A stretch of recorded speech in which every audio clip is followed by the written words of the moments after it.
alamin. Wassalatu wassalamu ala sayyidina Muhammadin wa ala alihi washabihi ajma'in. Amma ba'du. Yang sama-sama kita hormati Ketua DKM Bapak Ustadz Dede Rahman SPDI sudah meninggalkan kita semua. Terima kasih sudah memberikan sambutannya dan doanya untuk kita semua. Yang sama-sama kita hormati Ibu RW. Mana Ibu RW? Oh di belakang Bu RW, sini Bu RW ke depan. Yang kami hormati Ibu-Ibu RT, alhamdulillah komplit ya. Komplit, gak usah di absen kelamaan ya. Yang sama-sama kita hormati Ketua Majelis Taklim Muslimah Jati Elok Umi Ajung beserta seluruh jajarannya, para tamu undangan sekalian, anak-anak, halo. Hai, anak-anak, halo. Hai, sehat anak-anak? Alhamdulillah. Ini anak-anak Rasulullah ya. Kalau anak-anak Rasulullah, anak-anak kita juga tentunya. Alhamdulillah kita bersyukur kepada Allah Subhanahu wa Ta'ala karena pada siang hari ini kita bisa berkumpul bersama di tempat yang mulia ini. Semoga niat dan langkah kita bersama di tempat ini insya Allah akan menjadi niat dan langkah yang diridhoi oleh Allah Subhanahu wa Ta'ala. Salawat dan salam untuk baginda kita tercinta Rasulullah Muhammad SAW pada seluruh keluarga, sahabat dan berikutnya sampai akhir zaman. Alhamdulillah, saya tadi agak sedikit kaget pas ngelihat rame amat ya. Terus ada iring-iringan anak-anak di sana. Kata suami saya, itu mau ngaji kali? Bukan, itu mau anak-anak. Ternyata ada santunan hari ini ya. Alhamdulillah. Bersyukur sekali kepada Allah. Tadi sudah dikatakan oleh Pak Ustadz bahwa kita merupakan bagian dari apa Bu? Dari kecintaan Rasulullah kepada anak yatim. Kita tahu Rasulullah SAW dikenal dengan Abul Yatama, bapaknya anak yatim. Karena Rasulullah SAW memang sangat punya perhatian terhadap anak-anak yatim. Dan kita di sini, alhamdulillah, diberikan kesempatan oleh Allah untuk menjadi bagian dari keluarga yatim. Senang gak Bu? Ana wakafilul yatim kahada.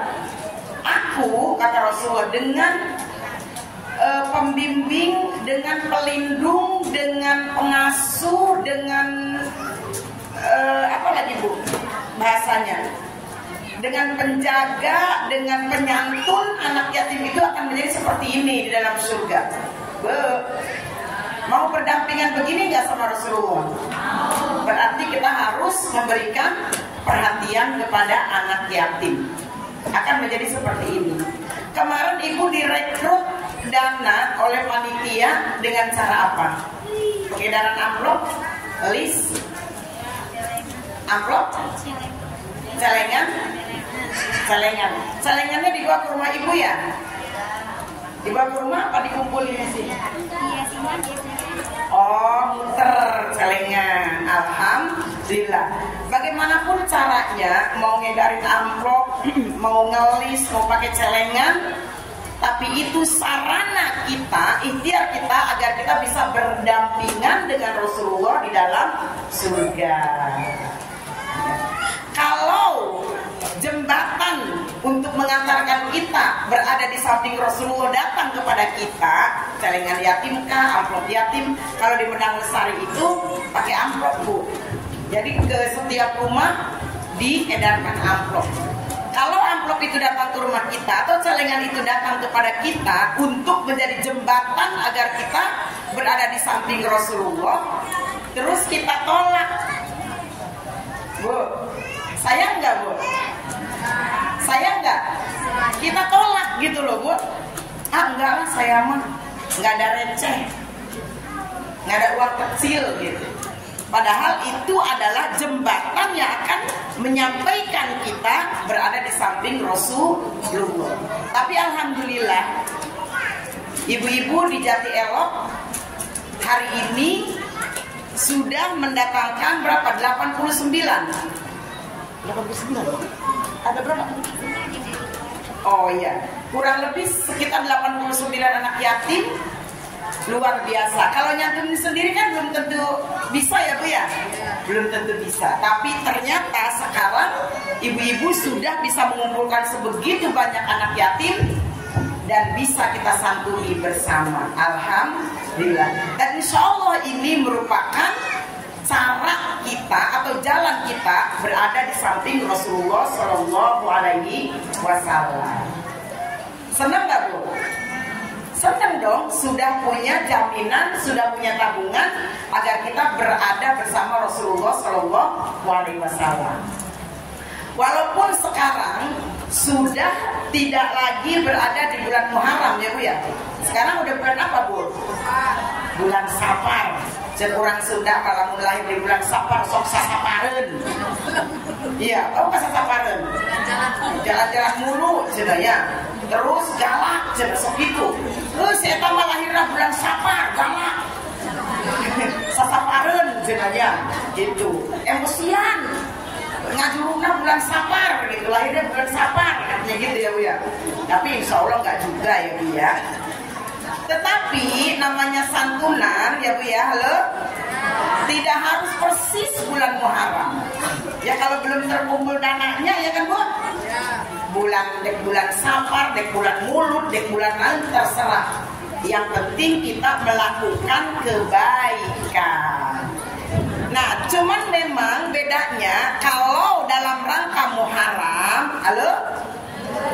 Itu kebaikan kita dilipat gandakan oleh Allah Subhanahu wa Ta'ala, termasuk keburukan. Dilipat gandakan 10 kebaikan, 1 kebaikan dengan 10, begitupun dengan keburukan. Kalau kita melakukan kebaikan 1 dibalas 10, melakukan keburukan 1 juga dibalas 10. Kan ngeri ya Bu ya, kalau kita melakukan keburukan sama dilipat gandakannya. Kalau di luar bulan Safar, di luar bulan Muharram, 1 kebaikan dibalas 10, 1 keburukan dibalas 1, ya kan? Tapi di bulan Muharram 1 kebaikan dibalas 10, 1 keburukan dibalas 10. Bu, enak kalau melakukan kebaikan, tapi kalau melakukan keburukan, na'udzubillah min dzalik. Kan kita kemarin merekrut dananya kan di bulan Muharram, iya kan? Walaupun santunannya di bulan Safar, tapi insya Allah kebaikan yang akan kita raih, kebaikan di bulan Muharram. Lagi rame ya, apa-apa. Halo Bu, Bu. Pada suatu hari datang kepada Rasulullah Shallallahu Alaihi Wasallam orang yang mengadu, tadi sudah dikatakan oleh Pak Ustadz, tapi kisahnya mungkin belum saya lengkapi aja ya Bu ya. Bu, suatu hari datang kepada Rasulullah Shallallahu Alaihi Wasallam orang yang keras hati. Orang yang keras hati, suka emosian, gampang tersinggung, baper, ya. Ada orang ketawa katanya ngetawain dia, ada orang yang batuk katanya nyindir dia, ada orang yang gebrokin pintu katanya, ya begitulah baper. Hari gini masih ada orang baper gitu ya. Nah orang baper tadi datang kepada Rasulullah ngadu. Kalau orang yang datang kepada Rasulullah itu mah beneran dia ngomongin dirinya sendiri. Ya Rasulullah, aku minta saran. Kata si orang tadi kepada Rasulullah. Kenapa? Kata Rasulullah, aku tuh orangnya keras hati, mangkrong, jutek, judes. Itu tadi cepat tersinggung, cepat emosi, kayak gitu-gitulah. Hal-hal yang menunjukkan hatinya kurang baik. Tolong dong ya Rasulullah, kasih tahu aku bagaimana caranya supaya sifat-sifat itu hilang dari diriku. Jawab Rasulullah apa? imsah roksal yatim. Ini minum Pak Ustadz bukan? Bukan ya? Saya minum dulu ya.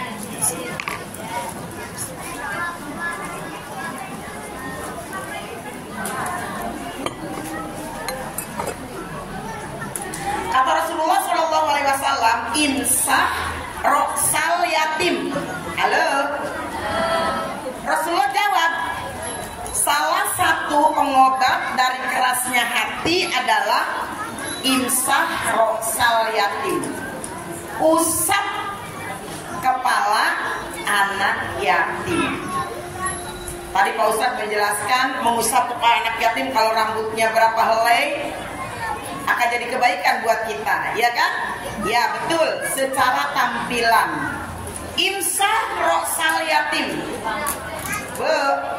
Usap kepala anak yatim itu bagian dari hal yang bisa membuat hati kita jadi lunak, jadi lembut, jadi penyayang.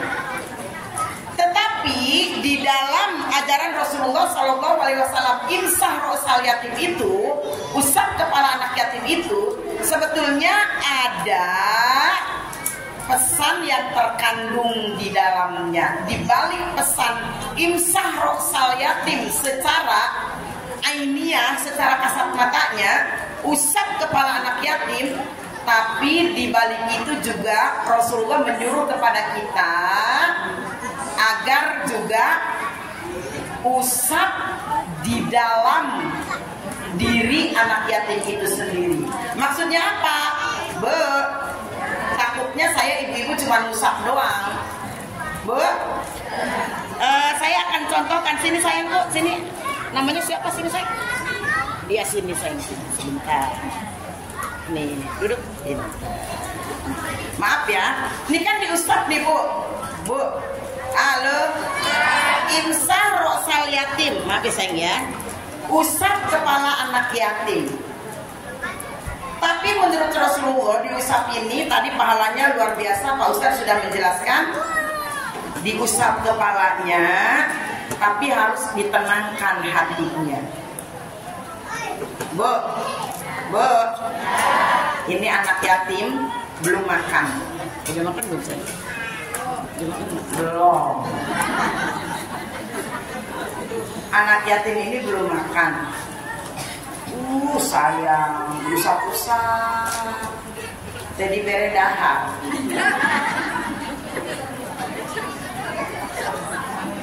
Hilang gak laparnya? Diusap-usap ini jadi kenyang gak? Karena lagi udah letik. Diusap-usap gini Dede jadi kenyang gak? Oh kenyang katanya ya. Oh diusap-usap gini laparnya nggak jadi hilang ya. Diusap-usap gini ayah tukang martabak telur lewat. Dengan diusap begini jadi bisa kebayar martabak telur nggak? Hayang dahar temenang ku abah, hayang jajan temenang ku emak. Tidak hilang Bu. Diusap begini jajannya tercover nggak, terpenuhi nggak? Diusap begini kabeli sepatu te? Diusap begini jadi sebet te? Diusap begini jadi bajunan jadi bagus te? Jadi Rasul menyuruh imsah roksal yatim, ya mengusap kepala anak yatim jadi tenang sejenak, tapi tidak terpenuhi kebutuhannya. Benar nggak Bu? Tapi kalau ibu tadi ngelilingin koropak, ngelilingin celengan, ya kan? Ngumpulin 1.000, 2.000, 3.000, 4.000, 5.000, ya kan? Bu, terus nanti anak-anak kan dapat amplop, bener nggak? Bisa jajan tak? Bisa. Bisa beli martabak telur tak? Bisa. Bisa beli nasi padang tak? Bisa. Sebet tak? Sebet. Itu yang sebetulnya.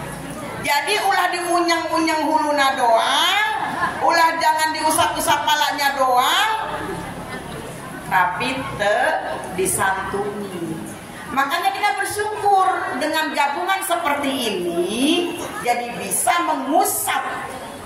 Tidak secara ainiahnya mengusap, tapi secara hakikatnya kita mengusap. Usapan itu kan simbol ketenangan, bener nggak Bu? Orang lah mau diusap tenang, kemudian lah mau diusap baru diberi duit kan gitunya. Nah seperti itu. Duduk lagi sana, udah dimakan belum kuenya? Iya. Oke Bu, Bu, alhamdulillah. Kita patungan nih di sini di Jati Elok, kita patungan. Alhamdulillah. Berapa kali di sini santunannya? Sekali? Muharram aja? 2 kali sama Idul Fitri ya? Oh Ramadan. Alhamdulillah. Ya. Nanti mungkin kapan-kapan kita ngobrol supaya setahun itu bisa 4 kali menyantun. Idul Fitri, Ramadan ya, Muharram, semester 1 sama semester 2. Ya, nanti kita ngobrol ya kapan-kapan nanti Ibu RW, mungkin Ibu Ketua Majelis Taklim, kita bikin program yang bisa menyantuni. Uangnya sih sekali, perekrutannya sekali doang, tapi dibagikannya untuk 4 kali. Nanti kita ngobrol ya. Siapa tahu ini jadi ajang kita tadi untuk berada dekat dengan Rasulullah Shallallahu Alaihi Wasallam. Ya. Jadi tadi sahabat Rasulullah datang kepada Rasulullah menanyakan tentang hatinya yang keras, disuruh oleh Rasulullah mengusap kepala anak yatim. Rajin-rajinlah kamu mengusap kepala anak yatim. Mengusap secara tampilannya, secara fisiknya, jasmanianya mengusap kepala, tapi kita memberikan kebahagiaan kepada mereka. Bu, yatim jangan salah kaprah. Karena ada orang yang bilang gini, nyumbang yatim, orang dia rumahnya lebih bagus daripada rumah kita. Ada nggak di sini yang suka ngomong, di sini yang suka ngomong gitu? Ada yatim yang rumahnya lebih bagus daripada yang nyumbang. Bu, jangan jadi pikiran, jangan jadi perdebatan Bu. Kan rumahnya bagus waktu dulu, waktu masih ada ayahnya. Ayahnya meninggal, masa ya rumahnya langsung jelek? Enggak kan Bu? Jadi jangan dinilai dari rumahnya. Ya Bu ya. Walaupun memang yatim itu ada 2 Bu. Halo. Tolong. Tadi udah 5 menit belum? Nambah 5 menit lagi boleh nggak? Boleh ya. Bu, yatim itu ada 2. Pertama, yatim yang memang masuk dalam kategori miskin. Yang kedua, yatim masuk dalam kategori kaya. Artinya apa? Yatim yang miskin, udah mah miskin, ayahnya tidak ada. Yang kedua, yatim yang kaya, yang memang yatim tersebut ditinggalkan oleh orang tuanya, oleh ayahnya, dengan meninggalkan harta benda yang banyak. Perlakuannya juga berbeda. Kalau kepada yatim yang miskin, kita tidak hanya membelai kepalanya, memberikan kasih sayangnya, tapi juga harus difikirkan perutnya dan pendidikannya. Yang kedua, yatim yang kaya, mungkin uang 100.000, 200.000 dari kita cemen buat mereka, ya kan? Nggak ada artinya buat mereka. Karena yatim yang kaya memang sudah kaya. Yang dibutuhkan di sini adalah perhatian dan kasih sayang sebagai pengganti dari ayahnya yang tiada. Bu, kenapa identik yatim? Dalam setiap perayaan, dalam setiap selamatan, ibu-ibu selalu ngomong ngundang yatim, ngundang yatim. Bener nggak Bu? Kenapa? Kok yatim gitu? Karena kebanyakan yatim itu identik masuk dalam kategori, mohon maaf ya, jangan tersinggung ya, yatim itu masuk dalam kategori miskin. Kenapa miskin? Karena tulang punggungnya ayahnya yang tadinya dia punya tanggung jawab untuk memberikan nafkah kepada keluarganya tidak ada. Kalau orang miskin biasa masih ada ayah, kan masih ada yang nyari, bener nggak Bu? Tapi kalau yatim yatim, udah mah miskin, yang nyari nggak ada. Makanya selalu jadi prioritas pemikiran kita kalau kita bikin selamatan, undang anak yatim, ya kan? Kalau syukuran mau nyantunin anak yatim, itu maksudnya, ya. Hadis qudsi, di dalam sebuah hadis qudsi Allah berfirman kepada Rasulullah SAW yang disampaikan oleh Rasulullah, kalau kalian ingin melihat senyumku, ini di akhir acara ada ini enggak? Ada, nanti ada pertanyaan ya.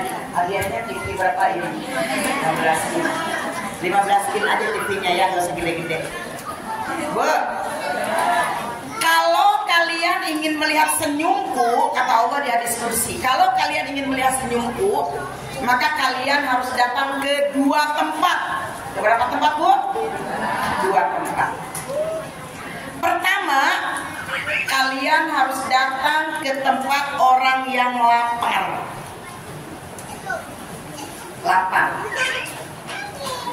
Lapar ini biasanya dikarenakan miskin. Kalian datang ke tempat orang yang lapar, kalian kenyangin perutnya, kalian bikin orang yang tadinya nangis karena lapar itu jadi senyum. Itulah senyum aku. Kata siapa? Kata Allah. Jadi kalau ibu pengen ngeliat senyum Allah, ibu datang ke tempat orang yang lapar, kenyangin perutnya, jajanin, kenyangin perutnya sampai dia tersenyum. Makasih ya Bu, udah nraktir makan. Makasih ya Bu, udah ngajak kami jalan-jalan. Makasih ya Bu, udah ngajak kami makan-makan. Mereka senyum, itulah senyum Allah. Ya. Kedua, kalau pengen ngelihat senyum Allah, datang ke mana? Kedua, datang ke tempat orang yang sakit. Ibu-ibu suka besuk orang sakit nggak? Kemana yang kedua? Ke tempat orang sakit.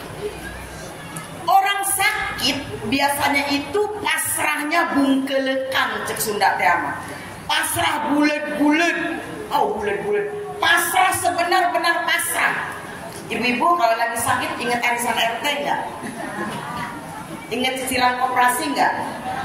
Ingat cicilan panci nggak? Kalau sakit yang ada di pikiran kita itu apa, Bu? Mati. Bener nggak, Bu? Kalau orang udah inget mati, kira-kira kepikiran nggak buat senyum? Kepikiran nggak? Buru-buru mikirin senyum. Buru-buru mikirin senyum.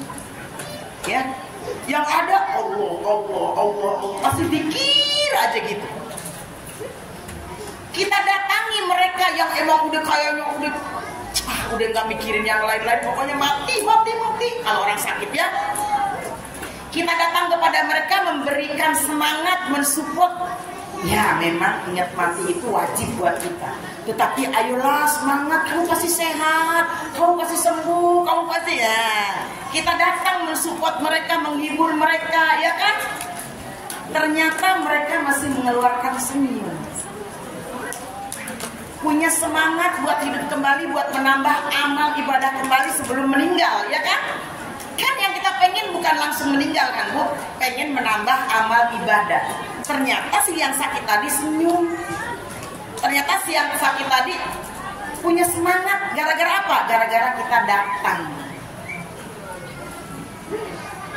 Itu senyum yang dikeluarkan oleh mulut si sakit tadi, itulah senyum Allah. Gitu. Ya. Nah hari ini, hari ini anak-anak kita nih, nanti setelah kita santuni, setelah kita berikan mereka apa yang kita mampu, terus mereka tersenyum.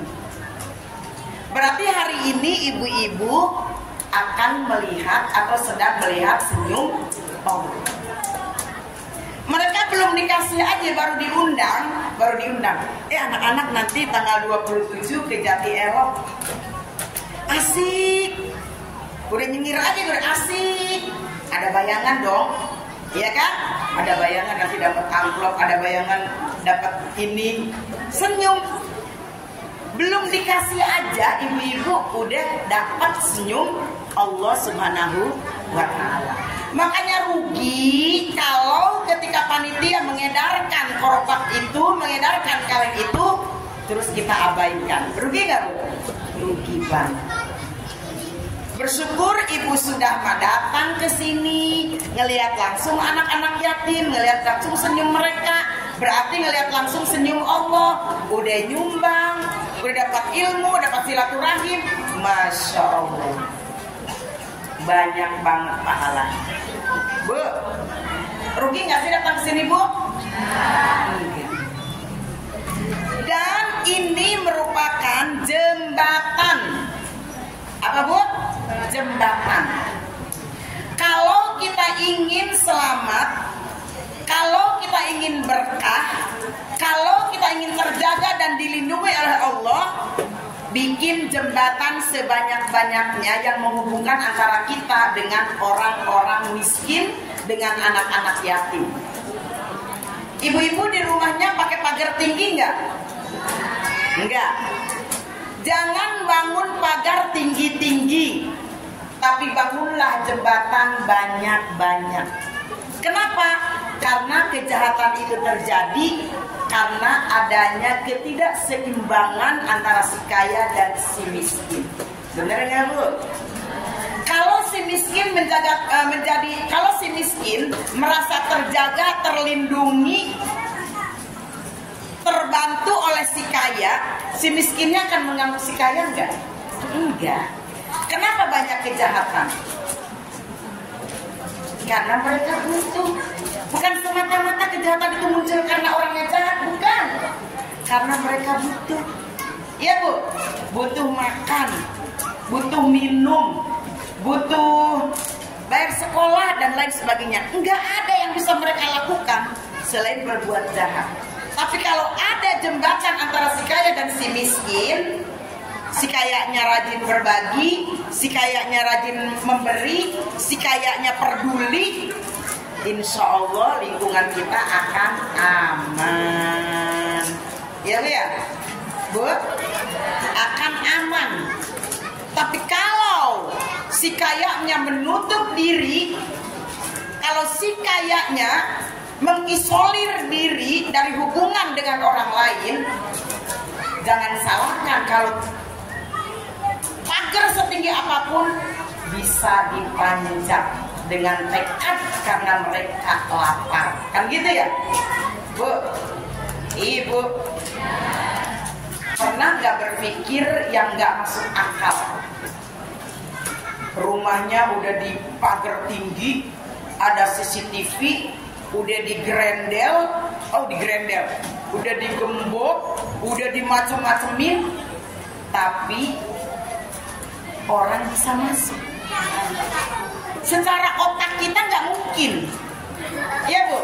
Tapi ternyata ada yang rumahnya seperti itu.